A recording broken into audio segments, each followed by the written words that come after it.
Welcome to the Marketecture Podcast. I'm Ari Paparo. I'm here with Eric Franchi, and we have a great guest today, Jonathan Roberts, who's the Chief Innovation Officer of People, which is the new name for Dotdash Meredith. And Eric, you saw him, I imagine, at Marketecture Live last spring. He's a really insightful, great speaker, don't you think?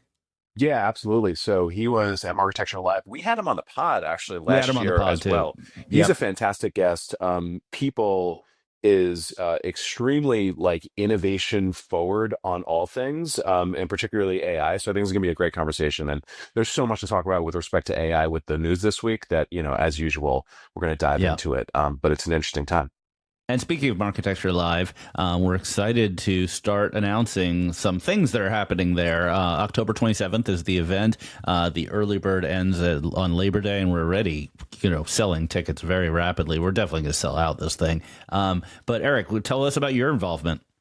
Yes. So I am going to be co-hosting and co-judging, which is going to be new this time, the Architecture Live Startup Showcase with my friend and colleague, Sonia Partalo of S4S Ventures. So the first thing is startups. If you want to pitch us, if you want to pitch to a room full of some of the most influential people in ad tech and marketing and media, just submit. So it's super easy to submit. Look for posts that I made this week on X and LinkedIn. Call for submissions. It's a simple Google form. Send us your stuff, and we're going to be selecting 5 startups to present. These startups will be Series A or earlier. They'll be focused on AI or performance based in advertising and marketing, because that's the theme of the whole conference, outcomes. And the CEO needs to be there to present in person. So submit. We're going to pick 5 startups. They're going to pitch for 4 minutes. We're going to have Sonia and I judging. We're going to have a People's Choice Award. It's going to be so much fun, and you will get eternal glory if you are on stage, let alone the winner, because you're one of the top 5. Yeah, exciting. Well, as a winner, you will get a trophy. You will not get funding. That is not guaranteed funding. Yeah. You'll just get a nice little trophy. And so there's one other thing which you may notice if you're watching this on YouTube, which is you see our faces. So we're Hi. starting to record video. Hi, everybody. If you're on Spotify or Apple, you don't know what we're talking about. You just hear our wonderful voices. But if you want to see our faces and Jonathan Roberts' face when we get to the interview, we will be on YouTube with video. So give us feedback if you think that's a good idea, bad idea, if you want us to change our haircuts, whatever it is. All right, People let's have been dive. asking for this for so long. I'm so excited. Everybody gets to see you. Yes, it's definitely what people have been clamoring for. Not enough of my face. All right, I'm going to dive in. I'm doing the interview with Jonathan Roberts, and then Eric will come back and we will do the refresh news of the week. See you soon. All right, I'm here with Jonathan Roberts, the Chief Innovation Officer of People. So people, huh? So celebrities, they're just like us. Is that your beat now, Jonathan? Well, it's People Inc. So a parent company to People, a nice Inc. callback to the Time Inc. days. Um, it's nice for this moment in time, particularly because there's a kind of unofficial tagline by people for people, which is a nod to the world we're heading into. We strongly believe in the future of like human created journalism, so that this gives a good, well known, trusted brand to stand behind for it. It is. So for those of you who don't know what we're talking about, Jonathan, last time he was on the pod, he was representing Dotdash Meredith, DDM, and they've changed their name. So what's the quick on People Inc. or Dotdash Meredith? What are your well-known properties? So People, obviously, but some huge properties. Better Homes and Garden, Travel and Leisure, Investopedia, Food and Wine, All Recipes, Real Simple. Right? These have been around for, in some cases, over 100 years. Yeah. The great reads all. So last time you were here, you were talking a lot about some of the investment R&D that your company had done for targeting and not being cookie based. And you also spoke at Architecture Live, and I thought that was really interesting. It was one of our better sessions. But today we want to talk about AI because there's so much AI stuff going on, and you always have an interesting insight about this sort of stuff. How much of your time is being spent on AI stuff as the Chief Innovation Officer? Probably most of it at this point. And like AI stuff is going to become part of everything. And I think for my life, it's already become part of everything. So I got to be a little out in front. Are you using it personally? Are you like looking up recipes and figuring Oh out where to God, vacation and stuff? I think I did the thing everyone did, which is, GPT-5 comes out and you do a one prompt, build yourself a little snake game to play before you get on a plane.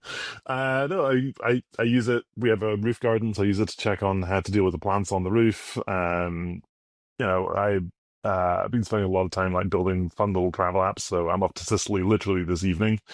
So rather than planning the trip to Sicily, I built a Sicilian AI travel app All right. to Does it figure like that out. does it curse at you and use talk with its hands? Not yet, because these systems are a little too psychopathic and a little too well behaved. Yeah, right. I vibe coded a recipe app last night. I might release it. It's pretty cool. That's really fun. It is. Okay, but let's talk business here. So as the owner of all these sort of traditional content properties that have moved to the web, you're facing a lot of challenges with AI around the content creation, the audience, understanding your audience, data licensing. So we have a lot to talk about. Let's start with the content and what you're doing with AI to help your content, and also how you're potentially protecting it from scraping and illegal usage or unauthorized usage, rather. Something I spend a lot of my time on, and I know then the teams I work with spend a lot of their time on, is trying to figure out what things that were hard are now easy and what things that were hard are still hard, right? Because if you listen to the kind of AI hype crowd, like everything that was hard is easy. All problems are solved, right? Death is over. We're going to leave the solar system, right? And it's like, okay, that's not true. And then if you listen to the people who are pushing back against it, they'd say, no, everything that's hard is still hard. This isn't a big deal. This actually hasn't solved any problems, right? And so that's your two extremes. And we're somewhere in the middle. But when you're working through business transformation problems, a huge amount of the question is, which are the things that were hard and now easy, right? What can you automate? What can you get help with? What really helps people move forward? And that obviously changes week by week, right? So like, we're obviously using coding assistants throughout the business, and sometimes they work great, and sometimes they drive you off the reservation, right?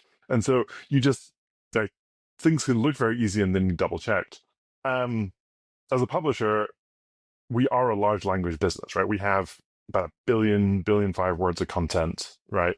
We produce tens of thousands of pieces of new content every month across all these verticals, right? And we'll not have somebody write something with AI, right? The AI will not write our content. We truly do believe that you need like People? AI Do you need people? Is that what you're saying? One might think you might want people, yeah. No, but like the output of an AI system is average by definition, right? You can ask it a very unique question, you'll get quite a unique average answer out, but the answer is going to be average, right? And we didn't get into this business to write average content. Right, that's a content farm, that's demand media, right? We shut all of that down as an industry, 15 years ago. And if all we've managed to do is create AI content farms, that's not progress, right? That's backsliding. But there's lots and lots and lots of things that do, like a fact is an average answer, right? So if you need to get access to lots of facts, and you can build the systems to tap into authoritative sources of those facts, you can do a lot of research work, and you can do a lot of the manual grunt labor of moving words around with those kind of systems. And the question is, where and how does that make sense, so that we can do a lot of the work quicker, so that we can get to the point where a person can really write a great piece of journalism. So that's kind of the internal question. You can apply that to coding, you can apply that to video production, right? All of these things, but there's quite a lot of steps, even, a lot of the stuff in like the sales process of parsing an RFP. Yeah, I mean, parsing an RFP has got to be one of the most easy ad tech AI examples possible. I mean, the RFPs from the agencies are like, give us something innovative, it's never been done before, but also we want banners on your homepage. It's got to be like a pretty easy thing to handle. Yeah, but a good RFP response looks at the RFP and says, "Oh, that's not actually what they want. That's what they think they want. Now let's think about what they actually want." Right, and that's the thing you don't want to accidentally automate in like the bad RFP interpretation. You want to help people spend time thinking about the good RFP interpretation. Sure, I get it. On content creation, do you use it at all for like summaries, snippets, SEO stuff on top of your human content? No, we've done some work looking at like generating alt text, like the really kind of basic manual labor for images stuff. But mostly it's like kind of really deep back office stuff of like, you want to go pull together like big research briefs for a new topic that you're thinking about, right? Like AI systems as researchers are pretty helpful, like particularly as assistants to researchers. AI systems as fiction writers, I do not trust. Right. Right. Okay. So you're creating this billion and a half words of content. You should start referring to them as tokens, I guess. Ask I your think it's about writers how 3 many. billion tokens if you want to do the math on that we have sitting on the web. Pay your writers per token. That would be a new Oh. thing. And now you have the AI folks who want to slurp all that up and train their models and whatnot. Where has people been on that spectrum of licensing, suing, being defensive, etc.? Yeah, so we did the first OpenAI deal of any publisher in the US. We had that deal in the spring of last year, which feels like a million years ago now. And the deal's actually interesting. It's got three parts to it. One is payment for training, right? So a standard kind of licensing structure, and it's a multi-year deal. And so things that are trained within those multiple years are fair game. As soon as the multiple years ends, then no more training, right? But they've already trained, so like, does that just means? But they also retrain models every month, quarter, year, right?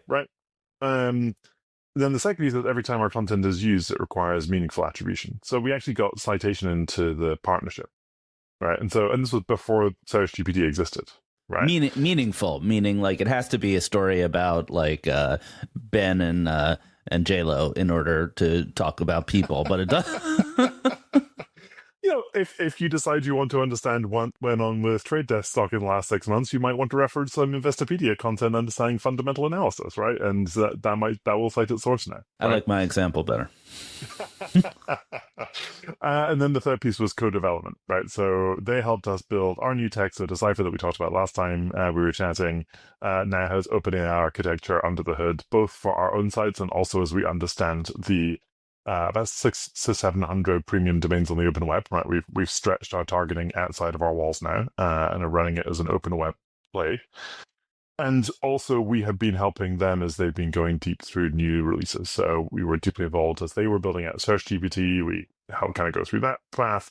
And if you saw Operator rollout, Operator had all recipes as one of the sites it could dig around, and that's not an accident, right? So we're trying to work with them as closely as possible as we kind of all figure out as a world, as an industry, where this is all going. My vibe coded recipe site's going to totally kill all recipes. It's just done. It's crushed. Okay, so we're going to use AI to automatically generate these backstories about being in the beach with my aunt and all the meaningful background before I get to my recipe.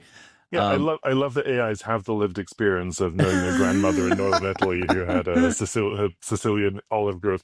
But no, the serious part of that is training is one part, right? And training is kind of a one-off thing. There's multiple one-off things, like they keep training new models. But fundamentally, nobody has yet acknowledged or agreed or tried to untrain a model from a publisher, right? It's like once you've cut the deal, your stuff's in the model, right? Yeah, that was kind of my question about like the term. It's like, if let's say you don't come to a renewal agreement with OpenAI 3 years out, is their model going to degrade in performance, or is there already so much learning baked in that it's hard to what's the expression? Unlearn, untrain, untrain. Yeah.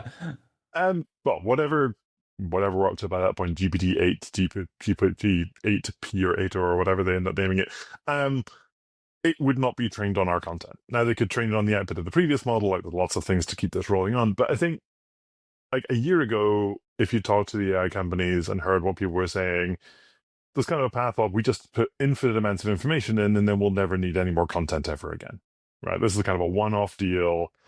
Now, every single time you hit an AI system, it goes off and reads the internet, right? Not just for recent information, but also for like evergreen information.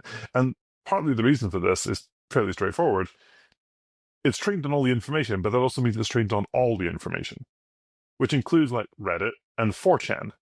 Like, if you want an accurate answer, you might not want to put Reddit, 4chan, and premium publishing into a blender and see what comes out, right? That's probably not a fully reliable output. So the best way to get the output is to have all the reasoning, to have all the logic, to have the parametric knowledge, right? The brain of the LLM, but hand it something and say, read this and use this as the basis for your answer. And that is very different because it means that suddenly these systems are not one and done. They actually require real-time, high-quality access to quality information for every answer. And that's a totally different relationship with publishing now than it was a year ago. It makes sense. And so this is a non-exclusive arrangement with OpenAI, right? Yes. Right. So what are you doing with the other folks out there in terms of if they're not licensed, keeping them away from your content? And related to this, I know we want to talk about Cloudflare's recent announcement. So however you want to navigate these two things. Yeah. So if you do not have a deal with us right now and you want to access our content to ground your AI to use as reference, you're not allowed, right? And historically, that would have been robots.txt. It was like sticking a sign on the front of a bar saying you're barred, but the person can just walk in. It was like an honesty system. That didn't work, right? Nobody was paying attention, or very few people were paying attention to that. So now with Cloudflare, they get blocks at the CDN layer, at the bot layer. So anyone that comes in who is an AI bot just gets hard blocked. So you're using that product? We are. So we switched that on the afternoon of June 30th, and in the first week we blocked 10.5 million unauthorized attempts to access our content. So any AI company that says, "Oh, we don't need publishers," like, well, you did 10.5 million times in a week. So yeah. So this is your message. If you want info about like Jennifer Aniston, don't go to Anthropic. They don't have the data. Very interesting. Like, if you go to some of these systems now, they'll go to a Bing search, right? So they'll find the headlines because Bing can index our content. But if it then pulls in a story and fails, it'll make it up and cite us as the source. So it's actually putting the systems into a broken state where it will hallucinate and cite us, which is its own horrifyingly complicated problem, right? That's clearly not okay, right? But it actually puts some of these systems into quite a broken state. Whereas ChatGPT, we have the license, so it'll go to our content, pull it in, and to ground and cite and source it on our journalism. Maybe it's a little outside of your scope of expertise, but how do you think smaller publishers are going to be able to get any of that money? Do you think it'll be an intermediary like a Cloudflare that'll do licensing of some kind? So this really is the topic of the summer, right? I think, so firstly, there isn't a marketplace for information until you stop people getting it for free, right? It's like, so step one is block, right? And Cloudflare has their solution. They also have a free tier, so even if you're a small publisher and you maybe don't think you need a CDN, you can turn on Cloudflare for free. Fastly's also got a solution for this. I know Akamai's been talking about it. I'm not sure where they are in shipping it, but there's multiple ways now to effectively block people who are attempting to get your content for AI. The second piece is, like, this isn't like a Luddite, let's burn it all down, right? We're not trying to wind the clock back to October 2022. This is obviously the future. AI is a huge transformative industry, and information is at least as valuable as a fuel for this as chips and power, right?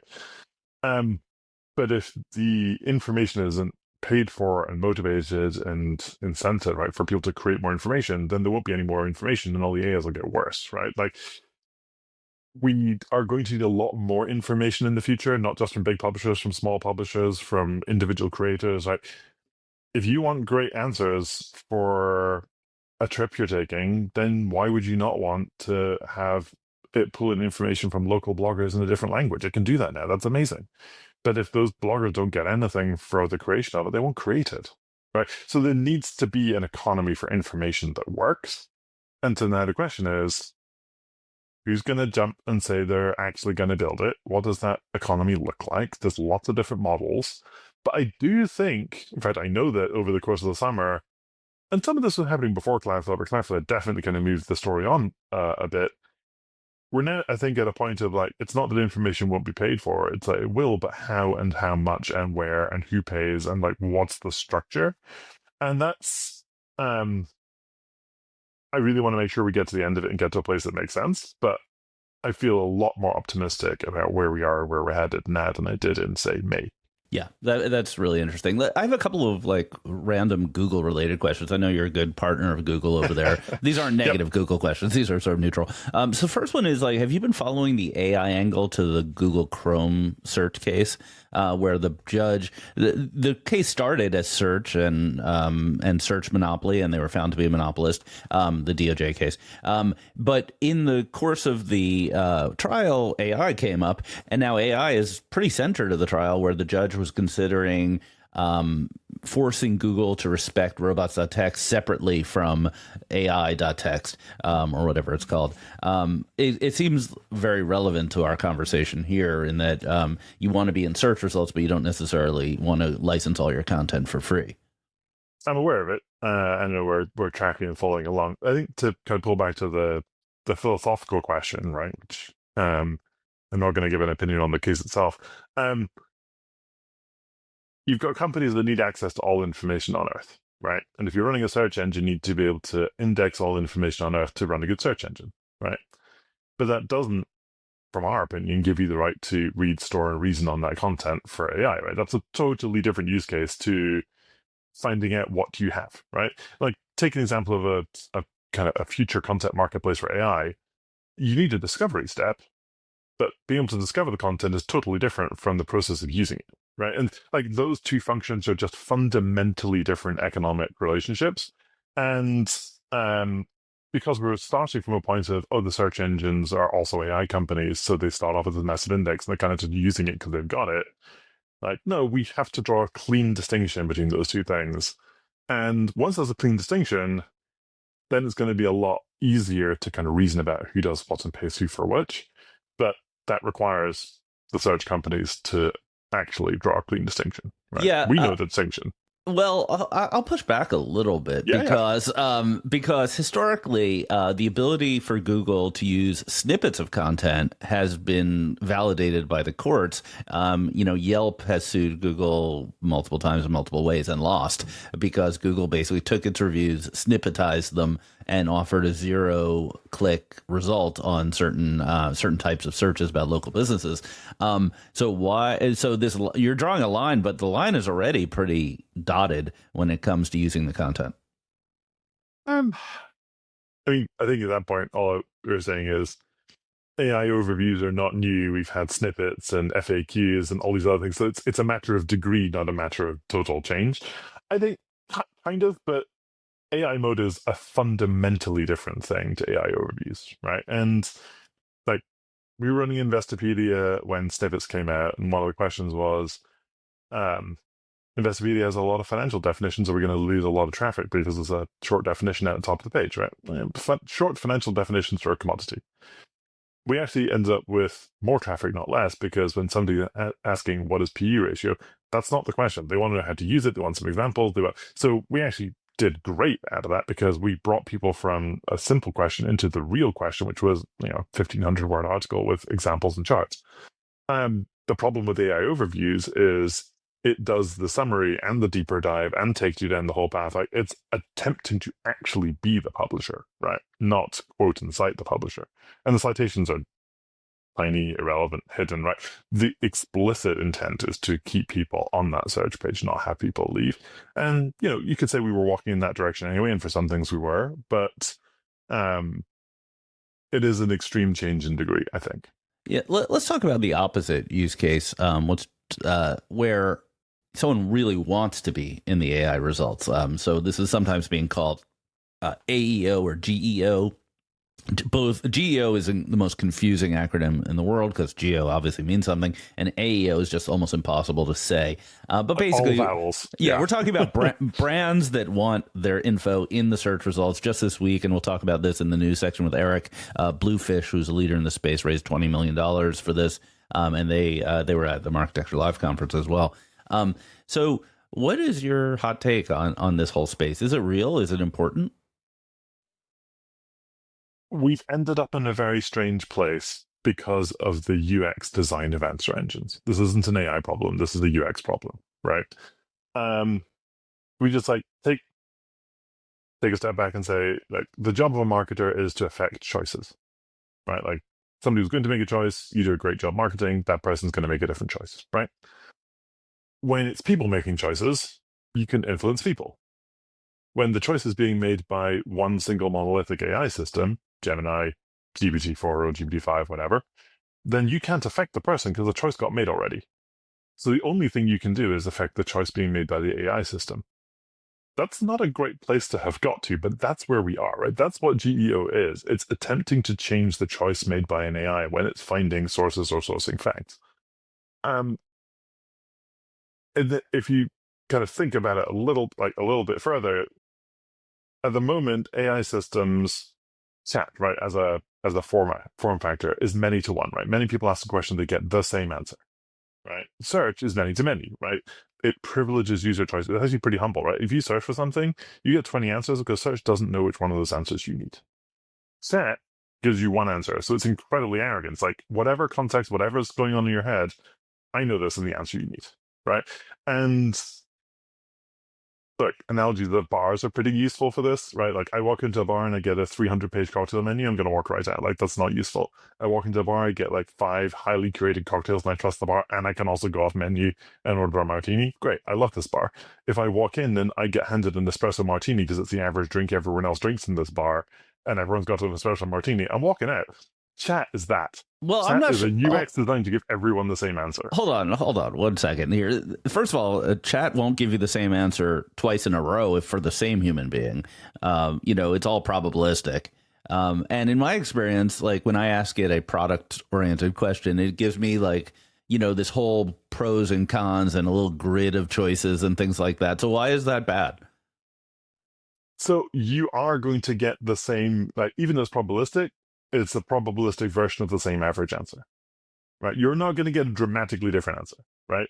Which means every single person on Earth who's asking that question is getting pretty much the same answer, even though there are dozens or hundreds of possible answers, right? And so if I'm asking, like, what's the best hotel brand, it's going to give me, like, Marriott and Hilton and, like, other major brands, but it's not going to put up any like small, niche, unique, unusual. Right? It's putting the work on the user to like self-define what this is. And if everyone gets the majority answer, nobody gets the minority answer. We are all minority. We all have minority needs in various aspects of our life because we're actually all unique and very different. You're not getting those. You're only getting that bland majority.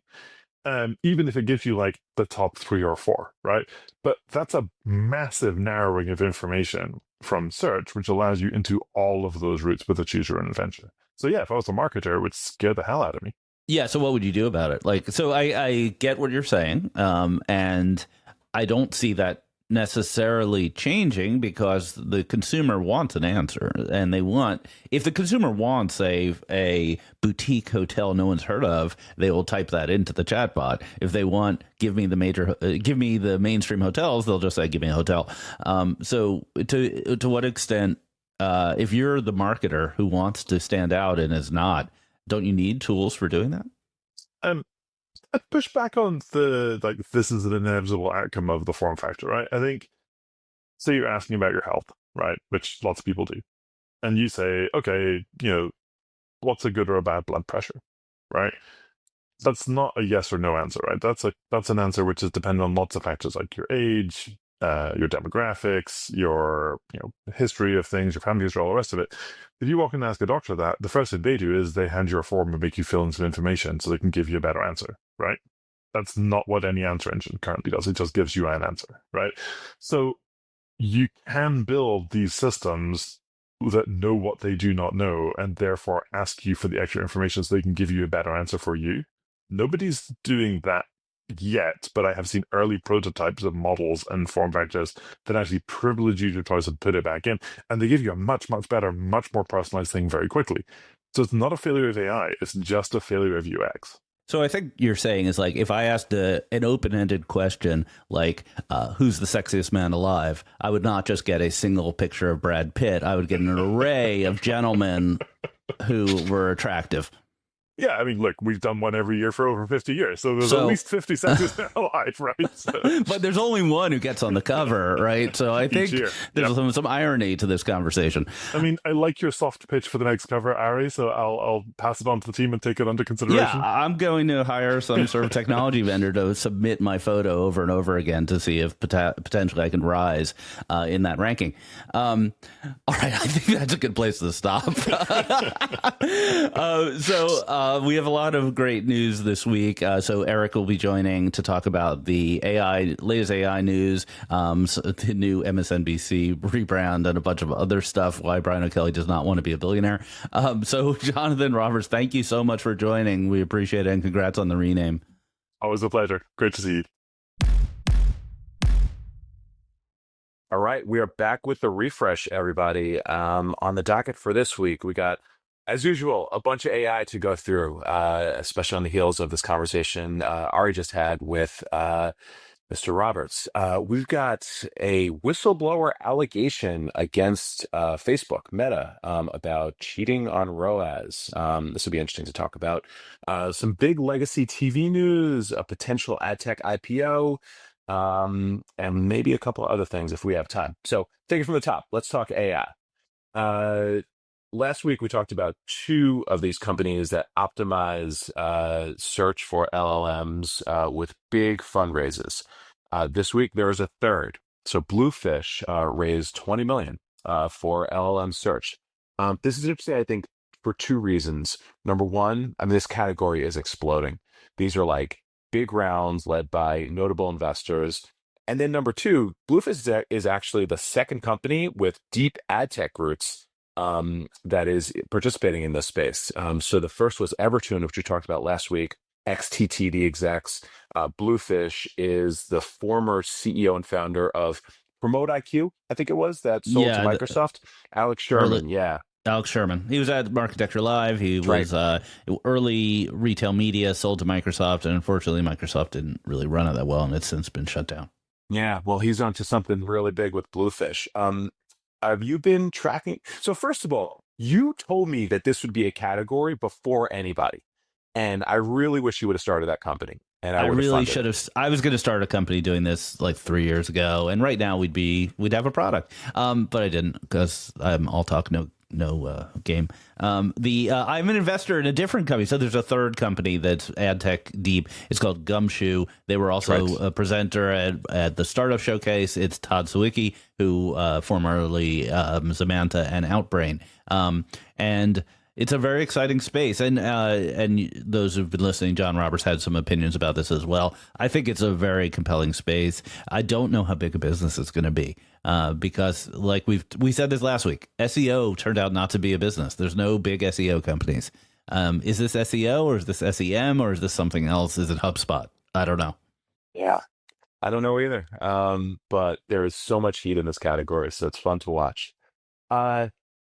Side note, do you listen to the Tim Ferriss podcast? Okay, so the Tim Ferriss podcast, he does a running regular one with Kevin Rose, who was the former founder of Dig and did a bunch of other awesome stuff. He's also a venture capitalist. They went pretty deep on all of these categories that can be popping up around just this transformation with AI. So Kevin bought Dig back from whoever owned it and is relaunching it with Alexis Ohanian, who was the former founder of Reddit, because he believes, and I believe as well, and I'm sure Jonathan said as well, that, in this future of LLMs, human created content is just the data that feeds all of this stuff, and it's essential. And we talk about how publishers are under so much pressure, but on the other side of it, content that's created by publishers, content that's created by humans is going to be like ever more important and needs to find a way to sustain. So they're talking about all sorts of interesting businesses that can pop up that aren't even on our radar. Like, how do you validate that content is actually written by a human? Like, what is the fingerprinting? What is the provenance? All sorts of interesting stuff. And it's sort of apropos what the IAB is talking about this week with this idea of, creating collaboration standards with LLMs. So it's called the AI Content Monetization Protocols Working Group, COMP. And it's got a three-part framework: block bot traffic, LLM friendly discovery, and LLM ingest API. And basically, the IAB wants to help publishers get to the other side of this. It's pretty interesting. We talked on the previous segment about the Cloudflare initiative and how publishers are going to block the content, block the scraping, get paid for the scraping. Very dynamic area. I do have a question about the IAB being the spearheader here. I mean, it's great, and I appreciate the ambition and Tony's ambition running the tech lab. It's a little outside of advertising. It's related. It's a publisher initiative, so it'll be really interesting to see what the backing of this is, how it relates to, as always with IAB standards, like how is the acceptance or relationship with the big tech companies going to evolve. There's definitely some innovation needed here. Yeah, I had the same reaction when I read it. It was like, what? Why? Right? This is outside of the traditional scope of the IAB. But then I went back to how we kind of introduced this segment where just data and content and human created data is going to be so important for LLMs that the IAB is actually in a pretty unique position since it's obviously it's expanded, but it's got its roots as a publisher centric organization. So somebody needs to be acting on behalf of, I think, a bunch of publishers that are not the New York Times to figure this thing out. But I don't know if the LLMs care. I don't know if the LLMs are going to want to deal with the IAB. From a technical perspective, I think this initiative dovetails a lot with the server-side ad insertion project. I forget the name of it, that Tony was on the show 2 months ago talking about. Because you're basically going from the old world where you have a bunch of tech that basically creates a web page and it's just sitting there and anyone can access it. That's how the web was built.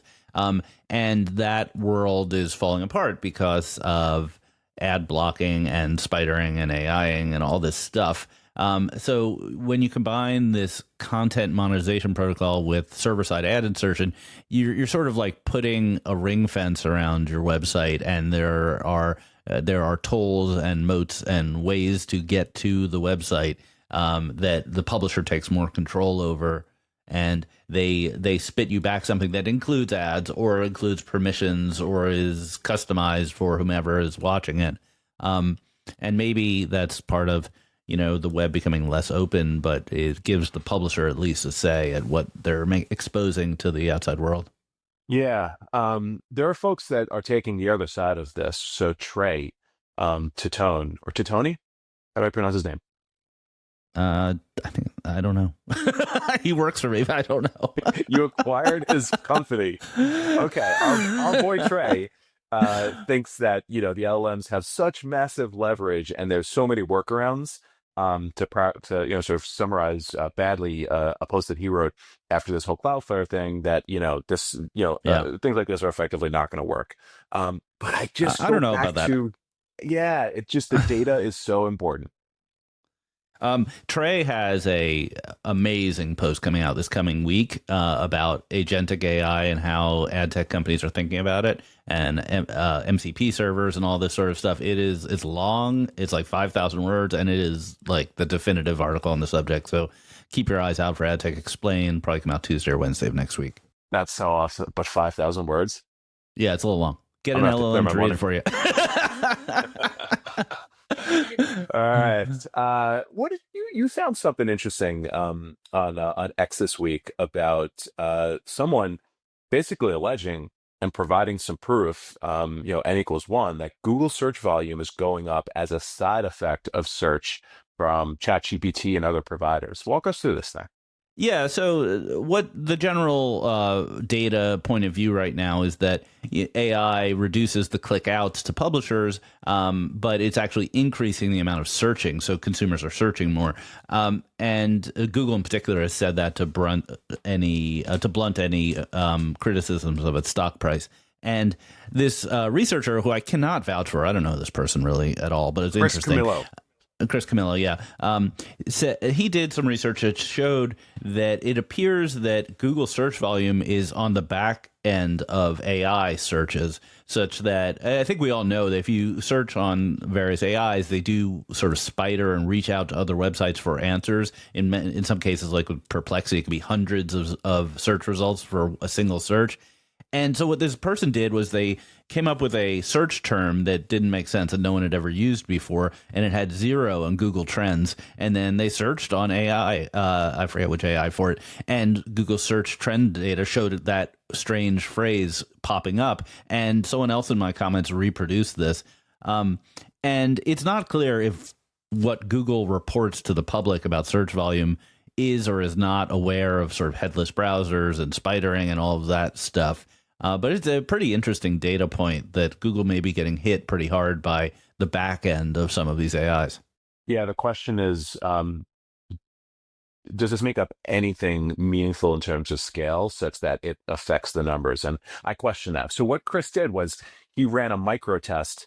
He used the phrase organic Abercrombie socks, which had 0 search history. And then, he put it into ChatGPT, and then after 24 hours, it popped up on trends. But I think it's unclear how much traffic it was. Like it went from 0 to 100, and I'm not sure if that meant 100 clicks or a 100% increase off of 0. Yeah, I think we also have to keep in mind that Google search share, while it has been declining for the first time ever, it's been declining very little. So by, minuscule, less than 1%. So what we're talking about here is potentially that the trends might be a little faster than we thought. No one's talking about, mountains of fake traffic or Google falling off a cliff. We're just trying to read the tea leaves on the trend, the first derivative of the search volume. And it's based on this research. It seems to be indicating that Google might be understating its decline in search volume. Yeah, I think that's right. Okay. All right. So last one on the AI front. So TikTok is mandating the use of its AI custom algorithmic black box product, GMV Max, for commerce advertisers.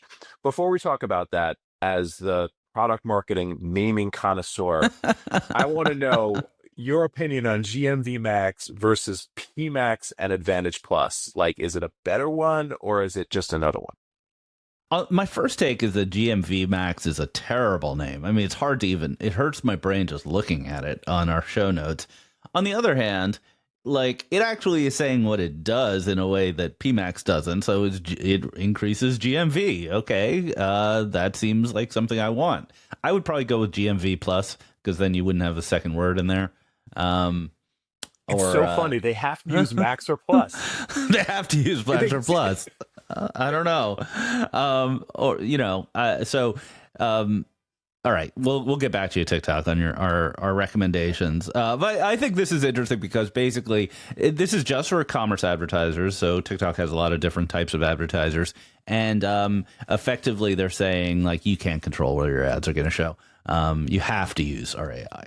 Yeah, it's not just where your ads are going to show. It's literally like what ad is used to drive products. So, all right. So red team, green team. Green team on behalf of TikTok is the algo is so sophisticated. The reach is so broad. You need AI to do this. Like, you need AI to figure out exactly like what creative to what user at what moment in what geo, like all of that stuff, because the scale is unprecedented. Red team, the brand side is, I then have no idea what ads are working, like what product from my catalog, is being shown, how that affects my gross margins. There's like all sorts of stuff that, the advertisers, I think, really need to know for commerce that they don't get, which I understand both sides. But I think that TikTok's commerce product is affiliate based. Like, I think they only get paid if they sell something. This is just for commerce, right? So someone once explained to me that TikTok commerce is effectively like a very thin shell affiliate business where they place orders in other people's e-commerce systems. In which case they only get paid on a percentage of spend basis. In which case, like, it makes sense. You have to use our optimization, or else we're giving you free advertising. Yeah, I mean, affiliates, at its core, like real affiliate marketing, affiliates just pick their offer. And in many cases, like, they go rogue because the offer, in terms of creative and stuff like that, because the offer needs to be dialed up and you can benefit from affiliate marketing. So to your point, maybe it's just like the way this thing has to go. But I think mandating AI is like, it's interesting and it's a trend and it ain't going away. Yeah, I think that more and more it's going to be the case. Yeah, agreed. Especially for commerce, especially for CMB and mid-market. Okay, let's move on. Adweek says Meta cheated on ROAS by including tax and shipping. Also, they used deterministic IDs even without ATT consent. So, including tax and shipping, that sounds like it has to be an error. Like somebody just messed up on that. Like, Well, there's a whistleblower here. So there's a right, person who who used to got work fired? there who Yep, got fired, who and is asked for his job back. yeah, right. And so and he's saying like he brought it to their attention and it went on for quite some time. But basically, ROAS would be revenue divided by spend, and if revenue is increased with sales tax and shipping, it makes ROAS look better. By a factor of 18 or 19%, I think, according to the article, which is meaningful. Yeah, which is definitely meaningful. This was also during the time of, Facebook, Meta getting hit really hard by Apple. So they were scrambling to figure out some stuff. So I understand where the whistleblower claim might be, somewhat valid here. You found something in the article towards the end that I thought was interesting around privacy. Yeah, well, I think Jason Kent retweeted the article and pointing out that this is a really big deal on the privacy front. So I did what I never do, which is read the article to the very end. And so there was a second allegation in addition to the ROAS, which was that using Facebook's measurement system, offsite measurement system, that they were using deterministic identifiers to re-identify users on the web, things like IP addresses or email addresses. That's not by any means like a illegal activity. At least in the U.S. it isn't. But what was alleged here was that it was using that even after a user did not give ATT consent on the iPhone, and under Apple's policies, you need ATT consent to do anything with the user identity, even if it's not the IDFA. So Apple's effectively claimed jurisdiction on all privacy within apps because of ATT, even though Facebook never asked for an ATT acceptance. They opted out of that whole program. So I think it's kind of a messy issue here because why does Apple have the right to regulate your use of user data outside of ATT? I don't think they do. I think it's overreach. And then Facebook doesn't participate in ATT and does things which are not illegal currently in the U.S. And this is potentially a hairy issue because they could, who knows if they're doing it in Europe, and who knows if Apple was willingly allowing them to do it in Europe, because Apple could have liability if they had a policy that didn't enforce it. And this is exactly the sort of criticism that's also leveled on AppLovin, that AppLovin might be doing things that are against Apple's policies, even if Apple may not have a right to control those policies. So I've been talking a lot and it's confusing, but it kind of points out how many of these overlapping private jurisdictions there are in the privacy world. Yeah. What a headache. Yeah. I don't think it affects anyone on this podcast very much. Well, doesn't affect you. Doesn't affect me. Yeah. Let's talk TV. So 2 interesting announcements this week on the TV front. Again, I'm going to ask for your professional opinion as the name connoisseur. What do you think about MSNBC rebranding to MS Now, which stands for My Source for News, Opinion, and the World? Oh my God. Oh my God. Okay, let's start at the basics. Why is it called MSNBC? Because there's a joint venture between Microsoft, MSN, and NBC. Now, neither of those companies has anything to do with this entity. In the 90s sidebar. Microsoft's been pieced out of MSNBC a long time ago. And now NBC is piecing out, and NBC on its way out, kicking it out of the Comcast arena in Philadelphia, is like, oh, by the way, we have nothing to do with this liberal network, Mr. Trump. Don't sue us. We're taking our peacock back. These guys, we don't know them. Rachel Maddow, never met her. Don't know who she is. Nice haircut.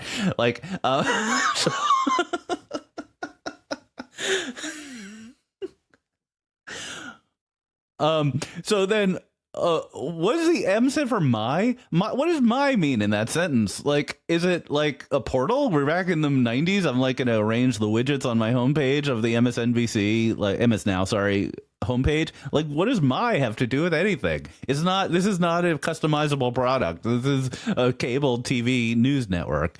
Like, I don't understand the my at all. And why does it still have MS if Microsoft's not involved? I am It has just MSN. MSN, right? Which doesn't exist either. I think it got rebranded live like 20 years ago. So MSN Yeah. doesn't exist. Microsoft has nothing to do with this, and the M stands for my for no known reason. So I'm a little confused. This is, I guess, we're at my net on that name. Okay, I think we have your opinion on the rebrand. Let's move on. This is actually a big one. Netstar is going to buy Tegna. So, like, two big local TV providers effectively are teaming up for a $6.2 billion deal. And they believe that this is going to happen because of potential like changes in regulation. The first person that ever told me about this national television ownership rule, I think it was Chris Vanderhook, who kind of pointed to it as, you know, some examples of how there's just like limits on scale in other industries outside of digital. So the national television ownership rule caps a given company's reach at 39% of U.S. households. This would completely exceed that. And the bet here is that in the current administration, you have the opportunity to kind of push the boundaries with respect to regulation. I also think this might be dated just with, you know, where the world is with respect to digital and streaming and unbundling, rebundling. You might need this for local TV to have a shot to survive. Yeah, I think the local broadcasters have been arguing this sort of thing for a long time, and there are other rules about concentration in various cities that has been a battleground, like with Sinclair pushing the envelope on owning multiple broadcasters in the same metro area. And I'm pretty sympathetic in that these companies are really competitive with streaming and Netflix and stuff like Exactly. that, and MS Now, and all the other companies out there. It's a shame that we don't have more competition in local, but at the same time, the world's changed, and I think holding them to these older rules maybe doesn't make sense anymore. I think that's right. So this probably does go through. One more on the TV front. So LG ads, which we've kind of covered over the course of the past year or so, just with this ongoing long lawsuit with Alfonso, which is the startup that LG acquired to build LG ads. It's going to IPO.